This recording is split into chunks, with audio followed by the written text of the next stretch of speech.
నాగార్జున సాగర్ జలాశయానికి ఎగువ నుంచి వరద పోటెత్తుతుంది. శ్రీశైలం నుంచి ఏకంగా 5,40,000 క్యూసెక్ల ఇన్ఫ్లో వస్తుంది. నాగార్జున సాగర్ జలాశయం 26 క్రస్ట్ గేట్ల ద్వారా నీరు దిగువకు విడుదల చేస్తున్నారు. మొత్తం 26 క్రస్ట్ గేట్లలో 14 గేట్లను 10 అడుగుల మేర, 12 గేట్లను 15 అడుగుల మేరకు ఎత్తి స్పిల్వే ద్వారా 4,65,000 క్యూసెక్ల నీటిని దిగువకు విడుదల చేస్తున్నారు అధికారులు.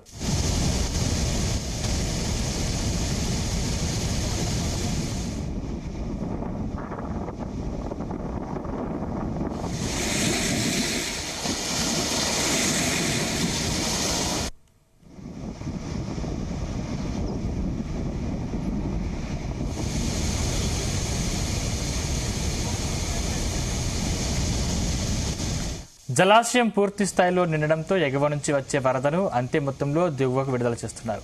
ఇక సాగర్ కుడి ఎడమ కాల్వలకు నీటి విడుదల కొనసాగుతుంది. నాగార్జున సాగర్ పూర్తి స్థాయి నీటి మట్టం 590 అడుగులు కాగా ప్రస్తుతం 588.90 అడుగులుగా ఉంది. సాగర్ పూర్తి స్థాయి నీటి నిల్వ 312 టీఎంసీలకు గాను ప్రస్తుత నీటి నిల్వ 308.7614 టీఎంసీలుగా ఉంది. వరద ప్రవాహంను బట్టి అధికారులు ఎప్పటికప్పుడు పర్యవేక్షిస్తూ తగిన చర్యలు తీసుకుంటున్నారు.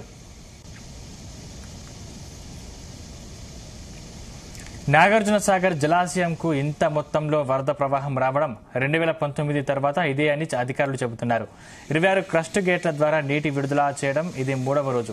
కృష్ణా దిగువ ప్రాంతంలో ఉన్న ప్రజలు అప్రమత్తంగా ఉండాలని నీటిపారుదల శాఖ, రెవెన్యూ అధికారులు ఎప్పటికప్పుడు హెచ్చరికలు జారీ చేస్తున్నారు.